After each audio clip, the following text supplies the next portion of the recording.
Guain sortu dian laguntzak edo eskariak izan dira, lehenengoa eta igual ezagunena izan dena, bai erosketak eta bai farmaziko medikamentuak eta bar, etxera eramatea, ez? PCR-ak egin ditugu konfinamentu garai horretan edo pandemia garai horretan arrantzalei. Beste lan bat oso garrantzitsua izan dena, izan da desinfekzioetan laguntzen egotea eta parte hartzen egotea.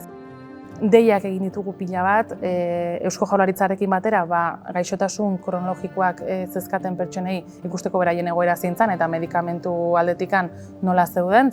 Gipuzkoa Solidaritikan ere, jakinda ze baliabide dauzkan bakoitzak, behar bat sortzen da, eta esatute, gu badakigu nork lagundu dezaken honetan, ez?